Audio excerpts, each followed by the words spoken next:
सालका त्रिपुरा लोकसभा आचक थाइने आवाइमुं पाइथाक सालो बीजेपी नि पालिबाय लाहार लिलागै हिमबतक आवाइमुं खलाइजाखा 38 जुलाई बारियो आरोनि एमएलए ताइ हास्तेनि मंत्री शुक्लाचरण नुवातियानि तुइदुल मुंबाय साइसाइ लुकुरक कथा लायै नरेंद्र मोदी नो मंत्री बख्रक स्नामनानि बागै सबका साथ सबका विकास खलाइना बागै बीजेपी नि ताइ त्रिपुरा मथानि बातायनाय कृति देवी देबबर्मानो पद्म बुबारो भोट रिनानि कबगै ओ सालनि कतर हिमबतक নির্বাচনের পরে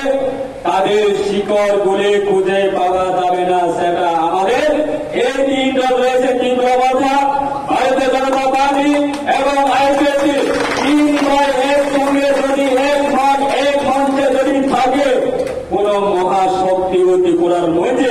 আগামী দিনে কংগ্রেস কমিউনিস্ট তাদের চেহারা আমরা দেখবই বন্ধুগণ সেই জন্য আমি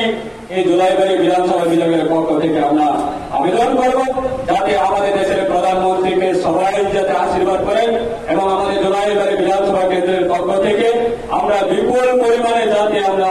আমাদের দেশের প্রধানমন্ত্রীর জন্য সবাই যাতে আশীর্বাদ করেন এবং আগামী দিনে আমাদের এই জুলাইবাড়ি বিধানসভা কেন্দ্রের জন্য আমরা যা প্রতিশ্রুতি দিয়েছি সেই প্রতিশ্রুতি আমরা অক্ষরে অক্ষরে আমরা পালন করবই করব কমিউনিস্ট যতই অপপ্রচার করো কংগ্রেস যতই চেষ্টা করো এই জুলাইবাড়ির মাটি শিক্ষিত মাটি এই জুলাইবাড়ির মাটি ভারতীয় জনতা পার্টি এবং আইপিএসি এবং ত্রিপুরা জনতা দলের মিলে আগামী দিনে জুলাইবাড়ির মানুষটাকে প্রত্যেকটা জুলাইবাড়ি আমাদের সম্মানিত যারা ভোটার হয়েছে তাদেরকে আমরা সেবা করব এবং জুলাইবাড়ির মানুষকে আমরা শান্তি রাখবো এবং জুলাইবাড়ির বিধানসভা কেন্দ্রটাকে আমরা সুন্দর একটা মডেল বিধানসভা তৈরি করবই করবো সেটা আমরা কথা দিয়েছিলাম